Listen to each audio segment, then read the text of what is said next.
लाइकोप्रोन is very very important topic for the NEET exam, और इससे मुझे लगता है कि हर बार क्वेश्चंस आने की प्रोबेबिलिटी ज़्यादा होती है। Lac operon is given by Jacob and Monod. Jacob and Monod दो साइंटिस्ट थे, उन्होंने लाइकोप्रोन का टर्म दिया था कि होता क्या है lac operon. And this lac operon is refer from the lactose. Lactose आपको पता है कि दिस इज अ न्यूट्रिशन, जैसे ग्लूकोज फ्रक्टोज होता है ऐसे लैक्टोज होता है। तो उन्होंने ई कोलाई पे सबसे पहले स्टडी किया था, ई कोलाई पे स्टडी किया था, और ई कोलाई पे स्टडी करके उसको न्यूट्रिशन मीडिया में रखा और देखा कि इस ई कोलाई के बैक्टीरिया के अंदर कौन कौन से जीन एक्टिवेटेड हो जाते हैं, कौन कौन से जीन में बदलाव आता है, कौन कौन से जीन जो है एक्टिवेटेड हो जाते हैं और उसमें बदलाव आता है, right. So in lac operon the lac refers to the lactose, lac is refers to the lactose, and this is a nutrition level, and lacoperon is function is regulated by the common promoter and regulatory gene. जो lacoperon है they are regulated by the common promoter and regulatory gene. such arrangement is called operon. मतलब देखिए operon का मतलब ये होता है कि that is group of character, सारे के सारे एक ग्रुप में अलाइन हो जाए, सारे के सारे एक ग्रुप में अरेंज हो जाए, उसी को हम lacoperon कहते हैं। So this operon is consist of the regulatory gene that is called I gene, structural gene ZYA, और I gene that is called repressor gene. तो यानी इस ओपेरॉन के अंदर कौन कौन से फंक्शनल जीन है इसके बारे में समझना बहुत जरूरी है। तो इस ओपेरॉन का मतलब ही होता है that is arrangement of gene, right. तो इसमें रेगुलेटरी जीन, स्ट्रक्चरल जीन और रेप्रेसर जीन होते हैं। लाइकोपेरॉन का टर्म जैकब एंड मोनार्ड ने दिया था। लाइकोपेरॉन ई कोलाई में किया गया था। लाइकोप्रोन का मतलब है कि ई कोलाई को उस न्यूट्रिशन में डाल देना, और उस न्यूट्रिशन में डालने के बाद हम ये देखना चाहते हैं कि उस न्यूट्रिशन में डालने के बाद हम ये देखना चाहते हैं कि ई कोलाई के अंदर कौन कौन से ऐसे जीन है, कौन कौन से ऐसे मशीनरी सिस्टम है जिससे उस लैक्टोज को यूटिलाइजेशन कर रहा है और फर्दर चेंज कर रहा है। ठीक, आप अपने से इसे रिलेट कर सकते हैं। जैसे आपने न्यूट्रिशन में कार्बोहाइड्रेट, फैट, ग्लूकोज कुछ भी खाया, तो जैसे ही आप इनटेक करते हैं तो हमारे स्टमक, स्मॉल इंटेस्टाइन में आता है, और स्टमक और स्मॉल इंटेस्टाइन के अंदर बहुत सारे जीन होते हैं, बहुत सारे जीन होते हैं जो एंजाइम प्रोड्यूस करते हैं, और उस एंजाइम का फर्दर डाइजेशन होता है।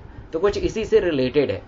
तो जैकब एंड मोनार्ड ने सबसे पहले ढूंढने की कोशिश की थी कि आखिर ई कोलाई में कैसे जीन इस लैक्टोज को यूटिलाइज कर पाता है। अगर हमें ई कोलाई में पता चल जाए तो हम ह्यूमन बीइंग में भी इसको हम प्रोसीड कर सकते हैं, और ह्यूमन बीइंग में भी इसे किया जा सकता है। तो इसके दो कंडीशन होते हैं। One condition is called switch off condition, और दूसरा कंडीशन हम पढ़ेंगे स्विच ऑन कंडीशन। आइए पहले स्विच ऑफ कंडीशन देखते हैं। स्विच ऑफ कंडीशन का मतलब क्या होता है, बहुत ही सिंपल है, इसको ध्यान से देखेंगे तो सारे चीज समझ में आ जाएगा। मान लीजिए आपने एक टब लिया और उस टब में खाली ई कोलाई बैक्टीरिया को छोड़ दिया, उस टब में खाली आपने ई कोलाई बैक्टीरिया को छोड़ दिया, और कुछ नहीं है, ना ही न्यूट्रिशन है, ना ही बैक्टीरिया कहीं जा सकता है, ना ही कोई आ सकता है। तो ऑब्वियस सी बात है ये बैक्टीरिया कुछ समय बाद ये मर जाएगा। मर इसलिए जाएगा बिकॉज इसके अंदर न्यूट्रिशन की कमी हो गई, न्यूट्रिशन नहीं मिल पाया, तो ये दम तोड़ देगा। दम तोड़ने को ही कहते हैं हम स्विच ऑफ हो गया। यानी अगर आप मीडियम में लैक्टोज नहीं डालोगे तो ये मर जाएगा। अब कैसे मरता है उसके बारे में देखते हैं। ये सीक्वेंस आपको नजर आ रहा है। P is a promoter, I is a regulator, P is again promoter, O is a operator, ZYA is a structural gene. ये हमने अभी देखा था कि जैकब एंड मोनार्ड ने ये सारे चीज को बहुत ही अच्छे से बारीकी से स्टडी कर दिया था, बहुत ही बारीकी से स्टडी करके लोगों को बता दिया था कि मतलब ये सारे चीज होता है, राइट। तो देखिए इसमें आई जो जीन होता है, ध्यान दीजिएगा, आई जो जीन होता है that is called repressor mRNA, and this repressor mRNA produce a repressor, ये रिप्रेसर बनाएगा। तो रिप्रेसर mRNA रिप्रेसर बनाएगा, and this repressor is bind with the operator that is O, है ना।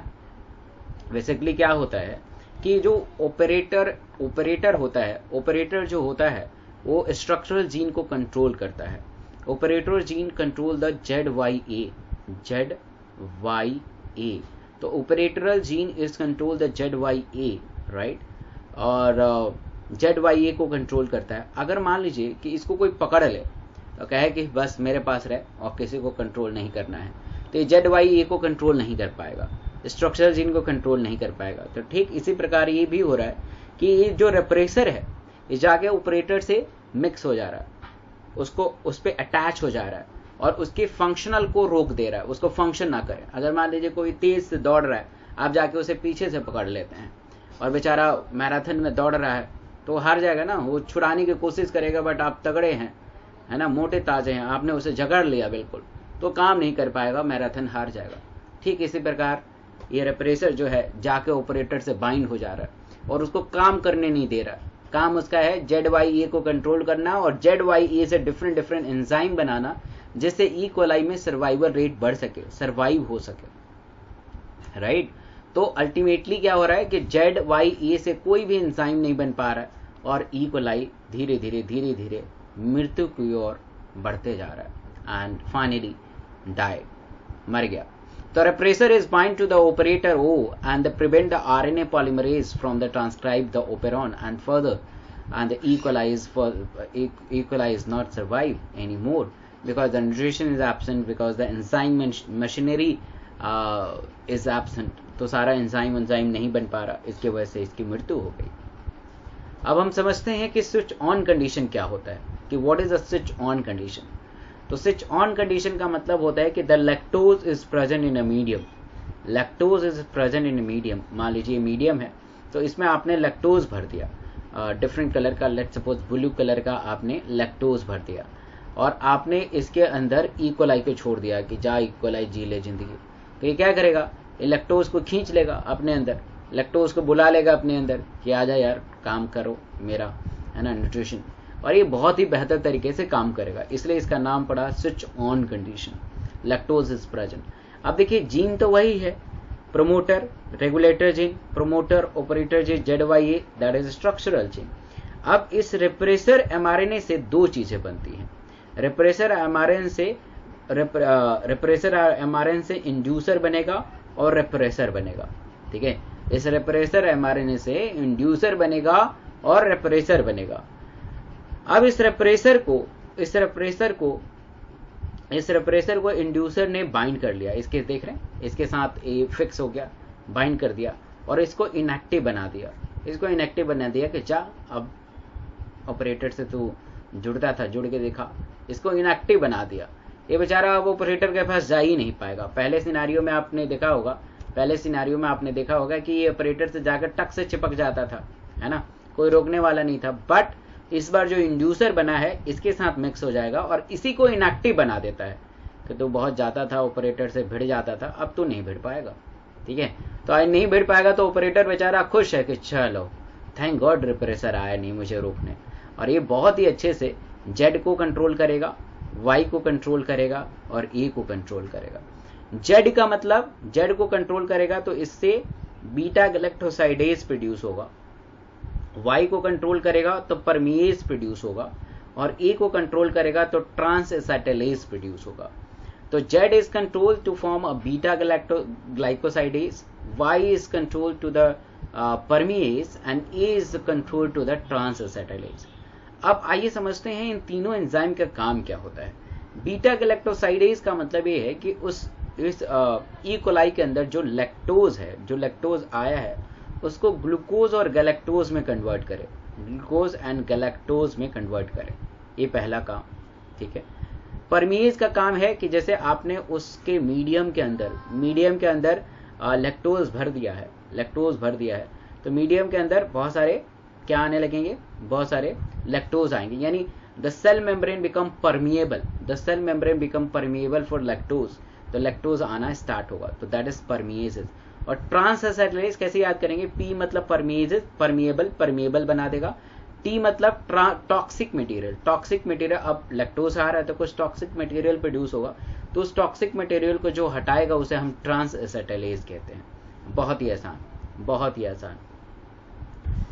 तो देखिए जेड जिन जो होता है they synthesise the beta galactosidase which convert lactose into glucose and galactose, glucose and galactose, which is called absorbable form.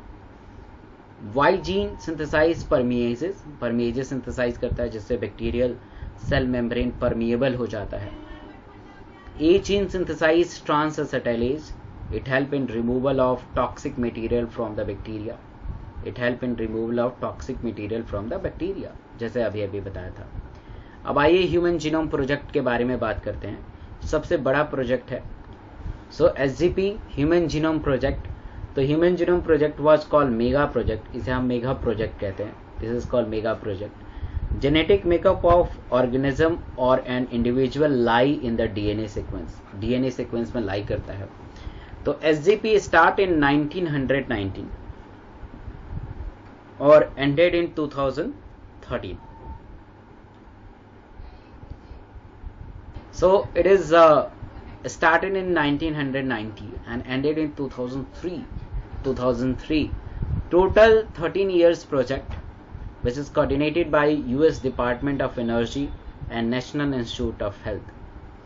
During this early year, the HGP and Wellcome Trust of UK become a major partner, and additional contribution come from the Japan, France and Germany. So SGP is considered the mega project. इसे सबसे बड़ा project कहा जाता है. दुनिया का सबसे बड़ा प्रोजेक्ट है. This is called mega project. So human genome project said to have approx 3 into 10 to the power 9 base pair, and if the cost of sequencing required in US per 3 base pair, the estimated cost project was approx 9 billion US dollar. तो ये सबसे costly, सबसे महंगा project है. अगर आप पूरे genetic को पूरे को सीक्वेंस करना चाहते हैं तो सीक्वेंसिंग में बहुत ज़्यादा पैसा लगता है. एक क्वेश्चन आता है कि बायो इन्फॉर्मेटिक्स के बारे में. So what is a bio informatics? तो बायो इन्फॉर्मेटिक्स मतलब SGP के साथ एसोसिएटेड है. SGP के साथ एसोसिएटेड है bio informatics. And bio informatics is computerised storage of data. अगर आप अपने डाटा में पूरा का पूरा अगर इंफॉर्मेशन को स्टोर करेंगे, पूरे इंडिविजुअल का इंफॉर्मेशन स्टोर करेंगे, तो उसी को हम बायो इन्फॉर्मेटिक्स कहते हैं. So what is the goal of SGP?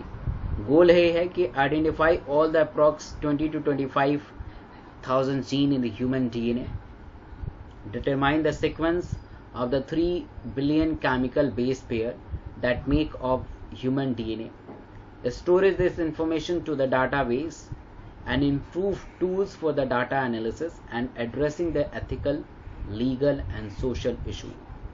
तो ये सारे गोल्स हैं. इस गोल के भी आपको ध्यान रखना चाहिए. कुछ मेथड यूज किए जाते हैं. The first method is called EST, express sequence tag. देखिए, एक्सप्रेस सीक्वेंस टैग का मतलब ये होता है कि this is helpful for the identification of all the gene that express as a RNA.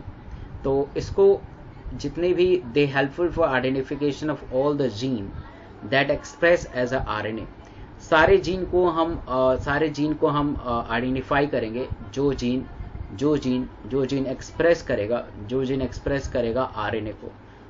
Express करेगा RNA को, तो जो RNA को एक्सप्रेस करे उन सारे जीन को आइडेंटिफाई करना. एक होता है sequence annotation, sequencing the whole setup of genome that contain all the coding and non coding sequence. यानी सारे जीन को आप सीक्वेंस में लगा दीजिए,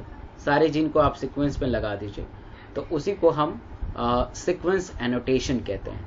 इसके अंदर दो चीजें हैं, BAC that is bacterial artificial chromosome and YAC yeast artificial chromosome. तो feature of SGP, the human genome contain 1364.7 millions nucleotide. बहुत ज्यादा मात्रा में न्यूक्लियोटाइड होता है. The average gene consist of 3000 base but size vary greatly. The largest human genome dystrophin at 2.4 million base. The functions are unknown over the 50% of discovered gene. हमें पता ही नहीं है, अगर हमने डिस्कवर कर भी लिया तो हमें पता नहीं है कि आखिर वो जीन का फंक्शन क्या है, कैसे काम करते हैं, हमें पता नहीं है. Less than 2% of gene code for the protein and the chromosome number first has a most of the gene 2968 और वाई के पास बहुत ही कम 31231। तो ये आपको जानना बहुत जरूरी है कि क्रोमोसोम 1 के पास सिर्फ और सिर्फ 2968 जीन अवेलेबल है और वाई के पास 231 जीन अवेलेबल है। अब डीएनए फिंगरप्रिंटिंग करते हैं, ये भी बहुत ही इंपॉर्टेंट टॉपिक है। तो history of DNA fingerprinting was given bye Kolkata which is the headquarter. और पूरा जो डीएनए फिंगरप्रिंटिंग का जो हिस्ट्री है, डीएनए फिंगरप्रिंटिंग का जो कंसेप्ट है हमारे इंडिया से ही ओरिजिनेट हुआ है। तो पहले के टाइम में हम इंडिविजुअल को पहचानते कैसे थे, उनके फिंगर्स स्कैन करके, पाम को, सोल को, and this procedure is called dermatoglyphics. तो पुराने टाइम में हम फिंगर्स को, पाम को और सोल को एनालाइज करते थे, देख के एनालाइज करते हैं कि आखिर वो इंडिविजुअल कौन सा था। So in India, the science of fingerprint was discovered by chance in the murder investigation of Jalpaiguri में जो मर्डर को इन्वेस्टिगेट करने बहुत सारे साइंटिस्ट गए थे, उन्होंने मतलब बाई चांस उन्होंने चीज़ों को कर लिया। अगर ऐसा इन्वेस्टिगेशन बाई चांस होता है उसको हम सेरेंडिपिटी बोलते हैं। सेरेंडिपिटी एक होता है एक्सपेरिमेंटल थ्रू से किसी चीज को एनालाइज करते हैं, तो that is called experimental investigations, experimental inventions. But अगर अचानक से, जैसे न्यूटन ने एप्पल को देख लिया, उन्होंने कहा कि कुछ ना कुछ धरती खींच रही है, सेरेंडिपिटी, अचानक से कुछ चीज आ जाना। तो father of DNA fingerprinting sir Alex Jeffreys, but the concept was given by Indian scientist and Indian expert doctor Lalji Singh and doctor VK Kashyap. उन्होंने पूरा का पूरा एक कंसेप्ट दिया था, लोगों को बताया था कि भाई डीएनए फिंगरप्रिंटिंग कैसा होता है। So this DNA fingerprinting is help to identify a person on the basis of his and her DNA specificity and every organism is unique. हर ऑर्गेनिज्म बहुत ही यूनिक है, राइट? हर एक ऑर्गेनिज्म में कुछ ना कुछ डिफरेंस है, रिजेम्बलेंस बहुत कम होता है। And each person has unique DNA fingerprinting. आपका, मेरा, मम्मी का, पापा का एक यूनिक है, मैच नहीं होगा। मेरे मम्मी पापा से थोड़े से फ्रेगमेंट्स मैच कर सकते हैं, बट पूरा का पूरा भी मैच नहीं करेगा, राइट? तो इसलिए हर इंडिविजुअल का डीएनए फिंगरप्रिंटिंग बहुत यूनिक रहता है। इसमें दो टर्म यूज किए जाते हैं। The two concept is use during the DNA fingerprinting. The first is called VNTR, that is called variable number of tandem repeats. Variable number of tandem repeats, देखिए variable number of tandem repeats का मतलब क्या है कि this is a colour coding sequence. इसमें बहुत सारे छोटे छोटे कलर्स होते हैं और कलर के बेसिस पे हम चीज़ों को आइडेंटिफाई करते हैं कि इसमें है क्या। तो they have a colour like fragments, they have a colour sequence, right? Colour sequence, और कलर के सीक्वेंस पे हम एनालाइज करते हैं कि वो इंडिविजुअल किससे मैच कर रहा है, किससे मैच नहीं कर रहा है, right? So variable number of tandem repeats, that is called VNTR। और polymerase chain reactions हम पढ़ेंगे बायोटेक्नोलॉजी में। तो polymerase chain reaction that is called PCR। और PCR में क्या होता है कि अगर आप थोड़ा सा डीएनए डाल दोगे तो उस डीएनए को एम्पलीफाई कर देगा। अभी के लिए आप यही समझ सकते हैं कि PCR important to amplification of gene. मान लीजिए कहीं पे मर्डर हुआ और वहाँ पे डीएनए कहीं हमें मिल नहीं रहा है। सपोज जिसका मर्डर हुआ उसने नाखून से उसके स्किन सेल को खींच लिया या बाल पकड़ लिया, तो उसके हेयर्स और थोड़े से टिश्यू में इतने सफिशिएंट अमाउंट में डीएनए नहीं है कि आप पूरा डीएनए फिंगरप्रिंटिंग कर सकते हो। तो आपको उसके लिए पीसीआर की जरूरत पड़ेगी, उसको एम्पलीफाई करके फिर जाके आप डीएनए फिंगरप्रिंटिंग कर सकते हो। तो this is required for the amplification of DNA. अगर किसी भी वक्त आपको डीएनए की कमी हो जाए तो उसको हम एम्पलीफिकेशन में लाते हैं। आप यहाँ से देख सकते हैं VNTR, colour coding sequence. The short nucleotide repeats in the DNA is a very specific to each individual. मेरा VNTR, आपका VNTR, आपके फ्रेंड्स का VNTR, सबका अलग होता है। It is also called mini satellite, इसको हम मिनी सैटेलाइट भी बोलते हैं। Each individual inheritance this repeat from his and her father. और इसी के बेसिस पे हम पैटर्नल डिस्प्यूट को सुलझा देते हैं।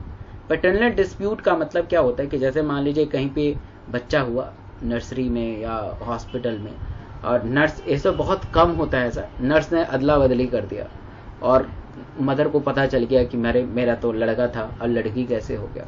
तो इसी के बेसिस से हम उस पैटर्नल डिस्प्यूट को भी खत्म कर सकते हैं सिर्फ VNTR का मदद से। आगे बताऊंगा कैसे।